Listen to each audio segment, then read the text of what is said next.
Ya se ve, ¿verdad? Sí, ahí se ve. Ok.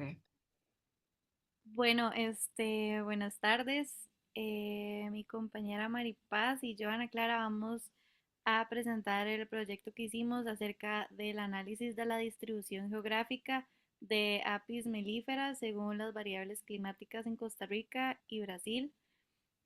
Como bueno, parte de la descripción del proyecto, principalmente planteamos lo que es la población de la apis mellifera en estos dos países, Costa Rica y Brasil, según las variables climáticas, específicamente precipitación y temperatura, para poder determinar esta correlación que existe.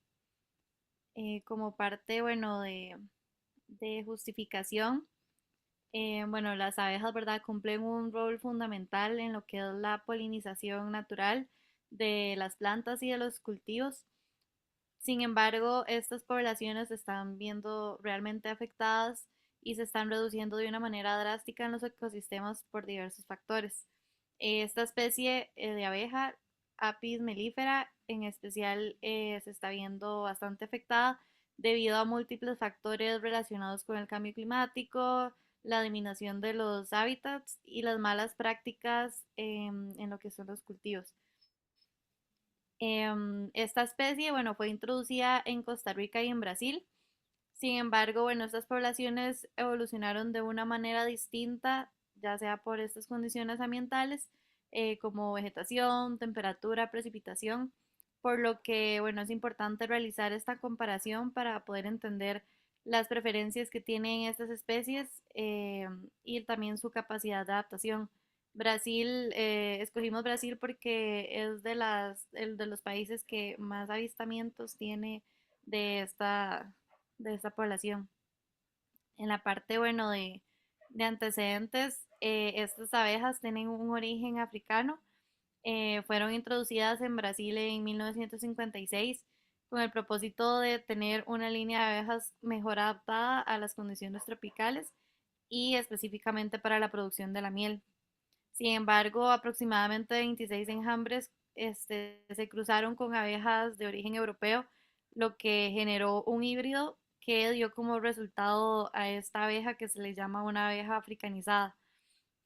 Bueno, posteriormente estas abejas se fueron desplazando por varios países, entre ellos, bueno, Centroamérica y más países de América del Sur.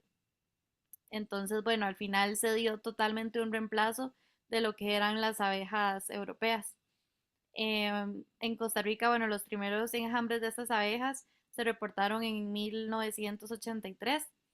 Estas bueno, se caracterizan por ser más enjambradoras que las europeas, poseen una tasa elevada de reproducción de enjambrazón, lo cual ha favorecido la colonización de diferentes regiones tropicales del continente americano.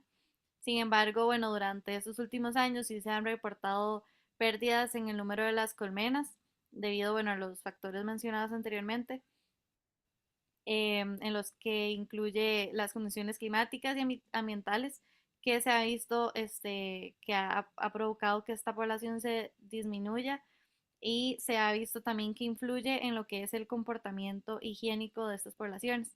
Este comportamiento higiénico es un mecanismo altamente influenciado por efectos genéticos que les confiere a estas abejas una resistencia contra enfermedades y parásitos. Y bueno, estos estudios determinan que estas colonias en regiones más cálidas y a menor altitud poseen mayores grados de este comportamiento. Ya como, bueno, descripción del problema y el objetivo, se tiene que, bueno, como problemática, esta reducción significativa de la población en diferentes ecosistemas debido, bueno, a los factores mencionados.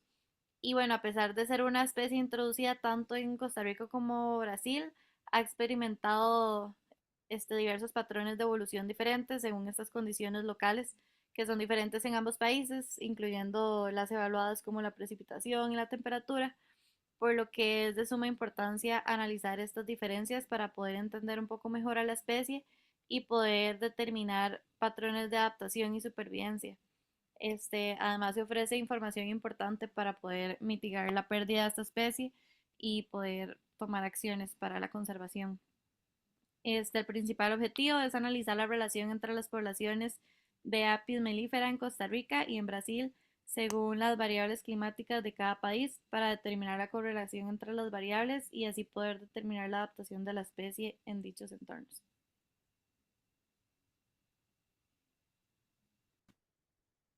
Y bueno, como base de datos para los datos biológicos, o sea, las observaciones de Apis mellifera, utilizamos la base de datos de Global Biodiversity Information Facility o GBIF, tanto para el país de Costa Rica y Brasil. Estos datos, bueno, antes de descargar estos datos, filtramos para incluir únicamente observaciones registradas desde el año 2000 hasta el presente y también que estos datos de observaciones tuvieran coordenadas geográficas. Para los datos ambientales de temperatura promedio y precipitación, se utilizó la base de datos de WorldClim, los cuales consisten en datos climáticos globales históricos desde 1970 hasta el 2000. Estos fueron descargados con una resolución espacial de 30 segundos, lo que viene siendo aproximadamente 1 kilómetro cuadrado. Y también utilizamos capas geográficas de Costa Rica y de Brasil de la base de datos de GADM. Entonces, en cuanto al preprocesamiento y visualización, primero cargamos todas las librerías que consideráramos pertinentes y necesarias para realizar el proyecto.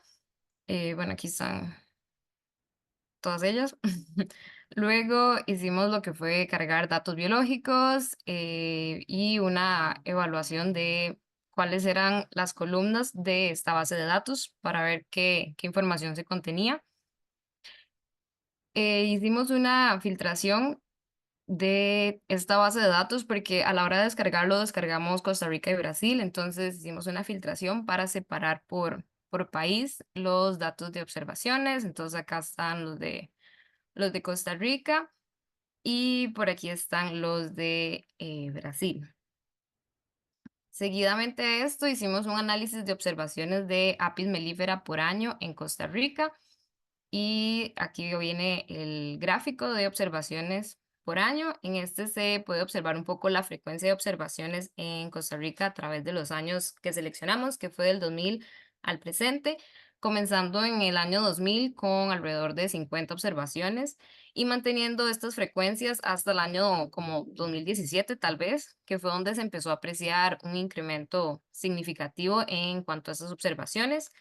Y sin embargo, los mayores datos de frecuencia de esta especie han sido en años actuales, como el 2022 al presente. También hicimos este mismo análisis de observaciones de Apis mellifera, pero en el caso de Brasil, para evaluar un poco de cómo eran estas observaciones a través del tiempo. Y aquí se puede observar un poco de que las observaciones empiezan a partir del 2004, tal vez 2003, con unas 1500 y que tiene ciertos decrecimientos o no se incluyeron observaciones durante bastante tiempo hasta el 2022-23, que fue donde ya hubo datos hasta de 2000, poblaciones de 2000. Seguidamente a esto, hicimos un Geodata Frame para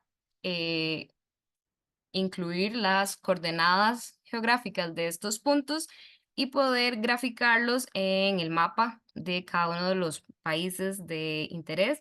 Entonces, aquí pueden ver cómo se observa las mayores concentraciones de Apis mellifera en Costa Rica a través de estos años. De esta figura se puede apreciar cómo hay una alta concentración dentro de las cordilleras de nuestro país y también en zonas costeras.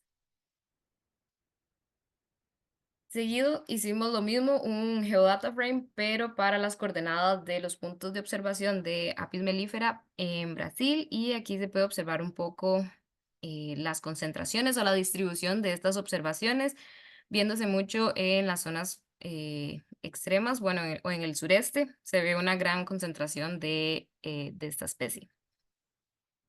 Luego, para cargar las variables ambientales, Como ya había explicado, habíamos descargado los datos de temperatura promedio y de precipitación de WorldClimb. Entonces, para esto, para cargarlo al Colab, utilizamos los raster de estas capas o estas variables de precipitación y temperatura. Estas capas o estos archivos raster son una figura de literalmente todo el mundo, entonces son muy pesadas. Entonces, para aligerar un poco el procesamiento de esto, hicimos un corte de estas capas raster con respecto al tamaño de Costa Rica y de Brasil. Entonces, para esto utilizamos el mapa de Costa Rica, la geometría y también las coordenadas. Entonces, creamos una figura de temperatura, por decirlo así, y de precipitación que tuviera el tamaño específicamente para Costa Rica y para Brasil. Luego se hizo una extracción de valores de temperatura y precipitación para cada uno de estos puntos de observación. Entonces, de estas capas se extrajeron los valores de temperatura y precipitación para cada una de las observaciones que se habían hecho de apis mellifera en Costa Rica y en Brasil. Aquí hicimos un histograma de la temperatura, como alrededor de cuáles temperaturas es donde se han encontrado mayores, sí, se han identificado mayores poblaciones de Apis mellifera y se pueden ver aquí un gran incremento en temperaturas de 19, 20 grados centígrados y también como a los 22 y 24. Lo mismo hicimos con la temperatura de Brasil, identificando también como cierta tendencia de encontrar grandes poblaciones de Apis mellifera en temperaturas de 22 grados centígrados y 24 grados centígrados en el caso de Brasil. Luego hicimos un histograma para ver cómo fue esta distribución de Apis mellifera de acuerdo a la precipitación en Costa Rica y según el análisis hay mayores frecuencias de Apis mellifera en precipitaciones entre los 0 y 10 milímetros anuales. Y en el caso de Brasil se observó más bien en precipitaciones anuales entre los 130, 140 milímetros y también alrededor de los 240, 250 milímetros anuales. Para hacer el análisis bueno, antes de hacer el análisis de correlación, hicimos un renombramiento de las columnas de los Geodata Frames que ya habíamos creado para, bueno, como más práctico de cambiar el nombre. Y ya lo que vino siendo el análisis de correlación, se hizo un análisis de correlación entre los datos de la observación de esta población y la temperatura promedio y precipitación para Costa Rica y por otro lado para Brasil. Entonces aquí pueden ver en el caso de Costa Rica, em, bueno, nos aseguramos de que el formato de estas variables fuera numérico. Luego eh, se hizo como las columnas que eran de interés para el análisis de correlación y aquí se puede ver el resultado de esta matriz de correlación, el cual lo graficamos con un mapa de calor y aquí se puede ver un poco como la relación que hay entre las distintas variables, donde la relación es positiva y en cuáles es negativa. Esto en el caso de Costa Rica y lo mismo fue en el caso de Brasil. Nos aseguramos de que las variables fueran de tipo numérico, seleccionamos las variables o las columnas de interés para el análisis de correlación y se corrió el análisis y aquí se puede ver también el mapa de calor de la correlación y se ven como mayores tendencias o relaciones positivas más fuertes comparado al caso de Costa Rica.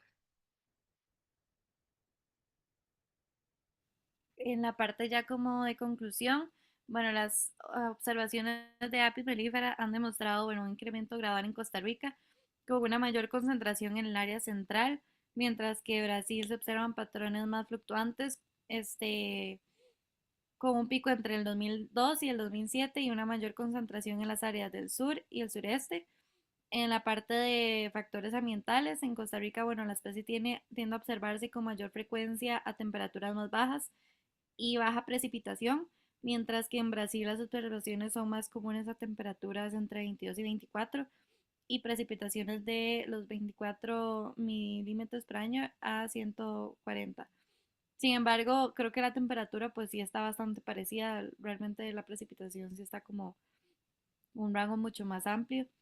Y bueno, realmente todos estos resultados sugiere que la distribución de esta población está influenciada de manera diferente por las variables ambientales en cada país, reflejando la adaptabilidad de la especie a distintos contextos geográficos y climáticos.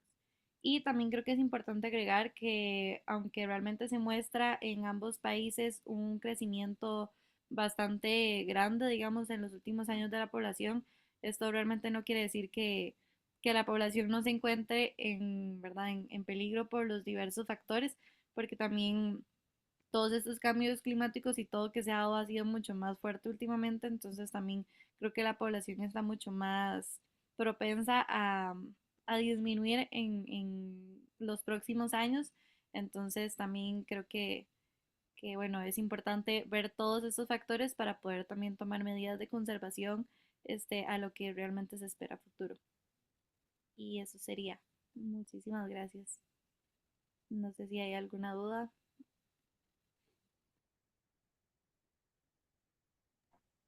Muy buen proyecto. Me gustó mucho, igual que el primer grupo, que se centraron más que todo en una zona, un tema en específico, no trataron de abarcar tanto. Entonces eso permite un mejor proyecto, permite que sea más específico y con mejores resultados. A veces si abarcamos mucho puede ser que se nos complique. Entonces eso, los resultados los veo muy bien. Veo que están bastante interesantes. Ver cómo esa diferencia entre Costa Rica y Brasil, ver dónde se ubican y todo ese tema está muy interesante. Y no, abro espacio para preguntas. Si alguno tiene alguna pregunta o más bien algún aporte, alguna opinión, eh, este es el momento.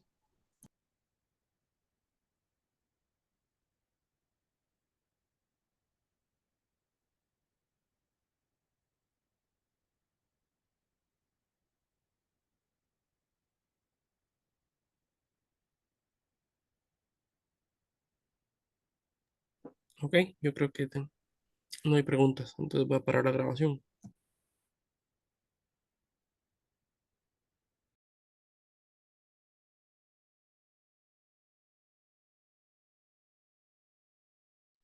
Bueno, al parecer solo Benjamin puede parar la grabación. Ok, entonces después se hace un corte.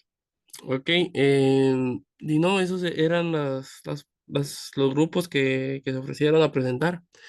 Actualmente en el Classroom solo tenemos un video, entonces vamos a presentarlo, ya que nos quedó bastante tiempo. Igual, si alguno tiene alguna observación sobre el curso o algún comentario, puede expresarlo en su momento o después por un mensaje de WhatsApp. La retroalimentación siempre es importante porque este curso se seguirá dando y es importante saber qué les pareció, qué podemos mejorar. Entonces, para que lo tengan en cuenta. Voy a buscar la grabación y voy a mostrarla aquí.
Bueno, vamos a ver el proyecto del compañero.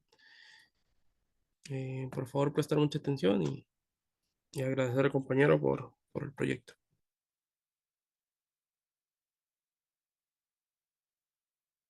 Hola, buenas tardes, espero que todos estén bien. Yo voy a exponerles el proyecto realizado entre Catherine Bonilla y Diego Quesada Pérez. Es un análisis edafológico de un terreno para una finca con potencial agrícola en Llano Grande de Cartago.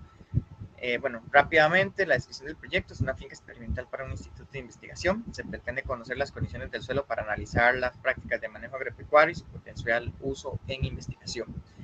Igualmente los antecedentes, súper rápido, ¿verdad? Hablamos un poquito acerca de la ciencia de datos y cómo se relaciona con el ámbito científico, el ámbito agronómico, veterinario, biológico y cómo ha venido a potenciar el análisis de datos en todas estas ramas.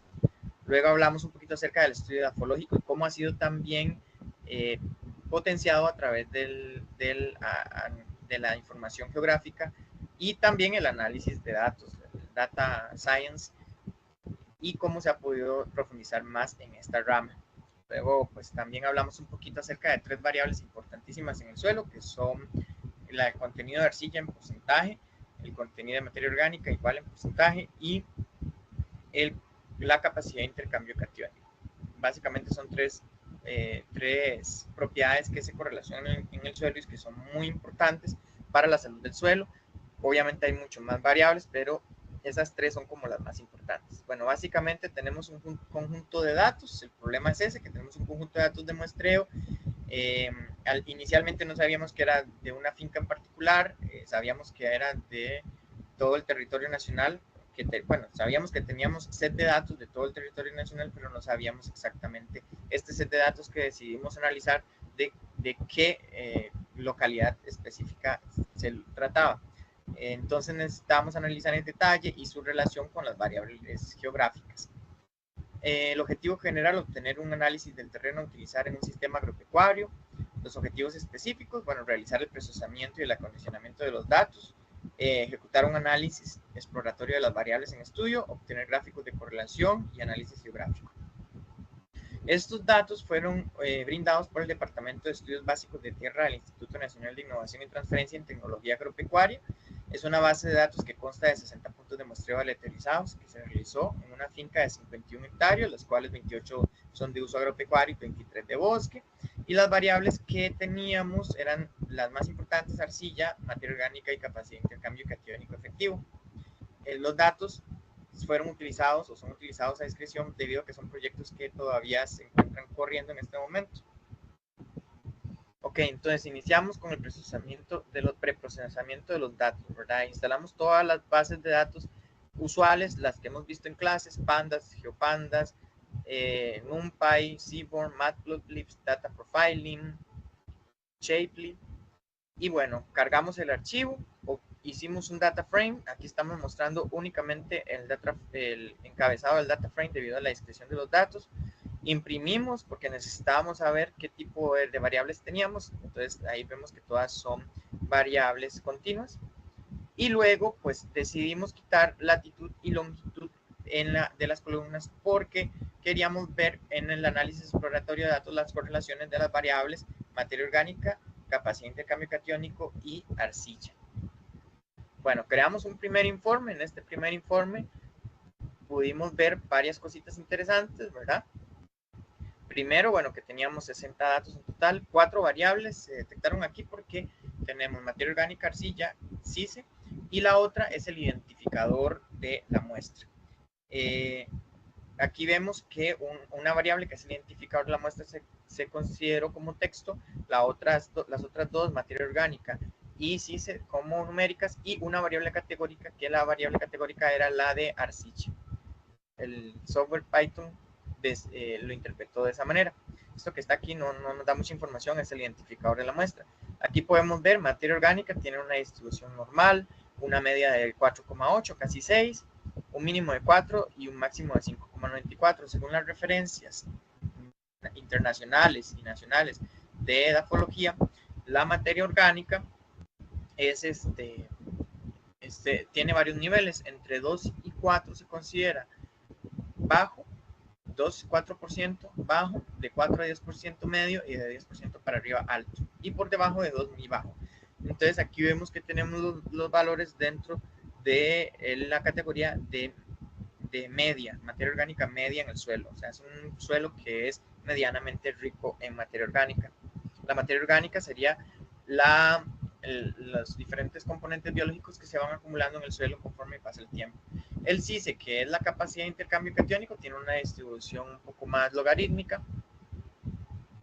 El mínimo es 0,89 y el máximo 4,49 y la media es de 2. Y la arcilla, aquí vemos cómo Python hizo el análisis de la variable como si fuera categórica. Tenemos una moda de 33 datos que son de 6,95% de arcilla. Esos valores que se ven ahí todos son un buen contenido de arcilla, sin embargo se necesita tener más datos para poder sacar más conclusiones acerca de la arcilla. Entonces en la arcilla no necesita más variables, más factores para poderla comprender mejor, pero a nivel general es un buen valor de arcilla, está alto, digamos, o medianamente alto. Luego vimos las interacciones de las variables. Aquí vemos que la arcilla no fue incluida dentro del análisis de interacciones porque la arcilla era categórica. Sin embargo, se ve como una ligera correlación entre la variable CICE y materia orgánica, lo cual es de esperar porque la materia orgánica, entre mayor cantidad haya, mayor capacidad de intercambio catiónico en el suelo debería de haber. Y vemos cómo se da esa correlación positiva, ¿verdad? Aquí también vemos el nivel de correlación, ¿verdad? En la arcilla, con respecto a CICE, casi no hay correlación prácticamente, y con materia orgánica tampoco.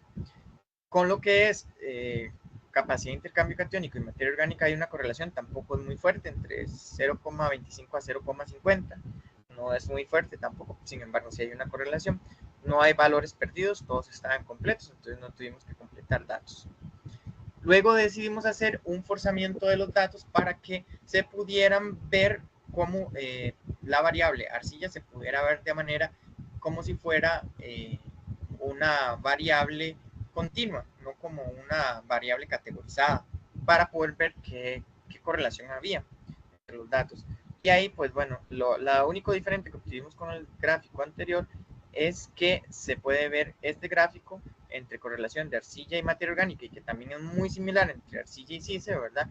Como unos niveles, ¿verdad? Eso era obvio, las diferentes categorías que se pueden ver porque los datos son categóricos, ¿verdad? Entonces ya vimos por qué el Python no nos daba este gráfico inicialmente. Entonces es interesante cómo nos dimos cuenta, porque una variable categórica normalmente no se ven las interacciones, es por esta razón, ¿verdad? Porque no tiene como mucho sentido. Igual, tampoco hay una correlación tan fuerte entre esas variables. Bueno, luego decidimos ver cómo se veían, dónde estaban ubicados los datos. Hicimos un mapa de Costa Rica, ¿verdad? A través de la base de datos gadm.org. Bajamos el mapa de Costa Rica con sus provincias y sus cantones. Y sobre ese gráfico, bueno, hicimos el plot y sobre ese gráfico decidimos proyectar los puntos. Bueno, también sacamos el Geodata Frame, que era la unión de nuestros datos con los datos de GeoPandas. Y pues bueno, después hicimos la proyección del mapa de Costa Rica con los diferentes puntos de latitud y longitud. Ahí verificamos el data frame y le dimos un formato bonito. Todo esto que está aquí es un formato bonito y proyectamos los puntos de muestreo de nuestras variables y vimos que estaban más que todo localizadas en Cartago. Ahí ya, bueno, empezamos a hacer como zoom, ¿verdad? Porque después pasamos de hicimos el polígono de la provincia y vimos que igual en la provincia estaban concentrados en un solo cantón, y volvimos a hacer el mismo gráfico también con formato, pero para ver, por tanto, el cantón de Cartago. Y ahí podemos ver cómo estaban concentrados los puntos en una región muy específica. Ya pudimos ver que era en la zona norte de Cartago, en la zona cercana a Llano Grande, y ya podemos intuir cuál fue la propiedad o el terreno que estábamos analizando. Entonces ya ahí seguimos con la información que Catherine nos va a exponer. Continuando con los mapas que veníamos trabajando, lo último que hicimos fue cargar el polígono de la finca en la que estamos trabajando. Esto lo hicimos mediante realizar en el Google Earth, lo guardamos como un archivo KML y lo cargamos aquí con la capa de puntos de interés y con la capa del cantón de Cartago. Ya a partir de acá decidimos que íbamos a empezar a trabajar solamente con lo que es el polígono. Entonces, acá lo que hicimos, bueno, fue cargar el polígono propiamente, y así se hace cuando aumentamos la escala, ¿verdad? Y así se ve cuando le cargamos los puntos al polígono. Entonces, aquí vemos algo particular. Vemos que los muestreos se encuentran agrupados en una parte de la finca.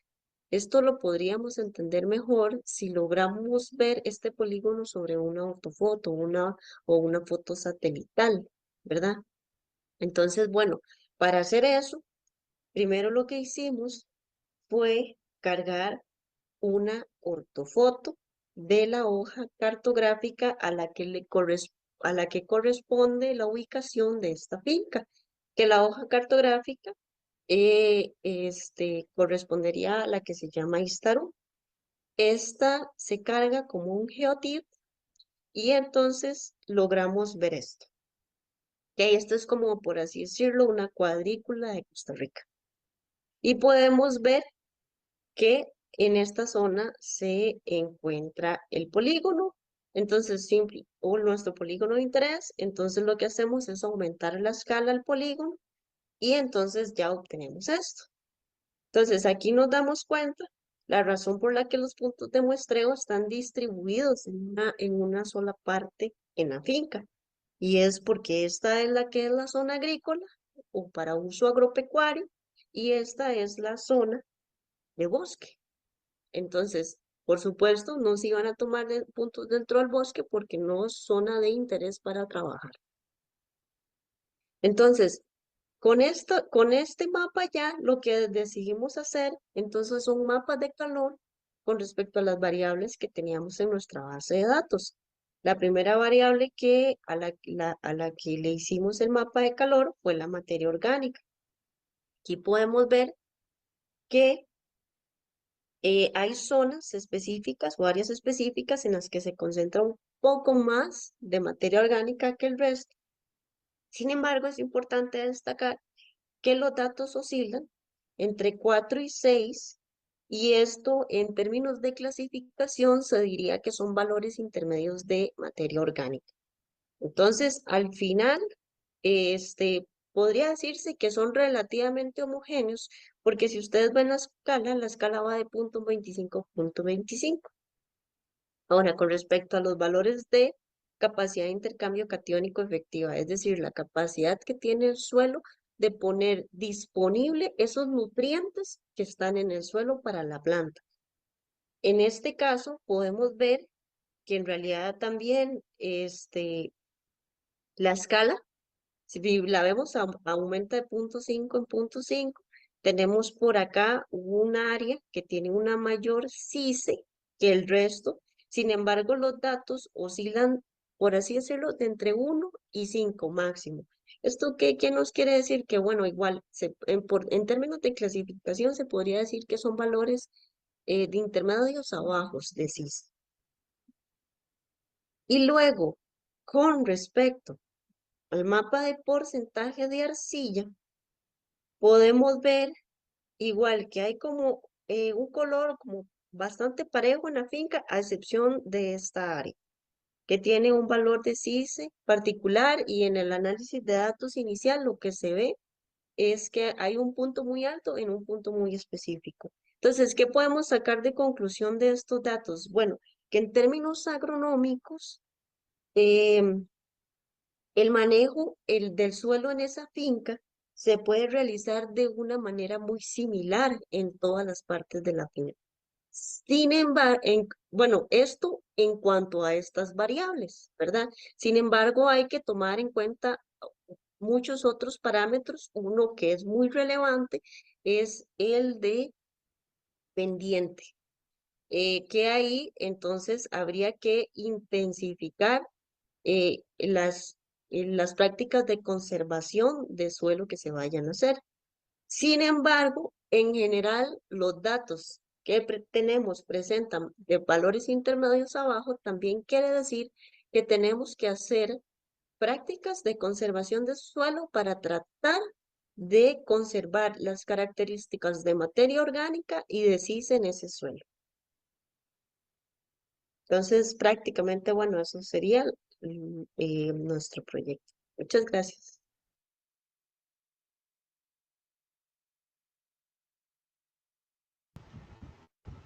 Hola,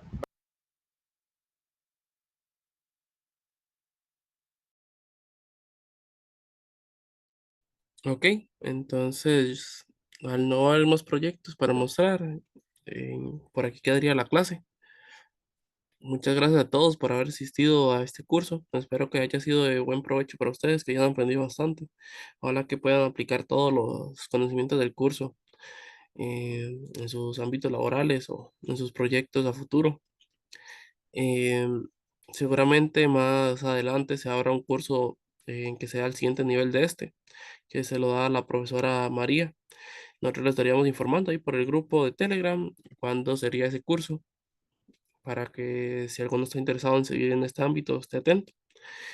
Y no, esto es todo por nuestra parte. Muchas gracias por haber estado, por estos tan buenos proyectos y espero que tengan linda noche. Si alguno tiene algún comentario, estoy abierto a escucharlos.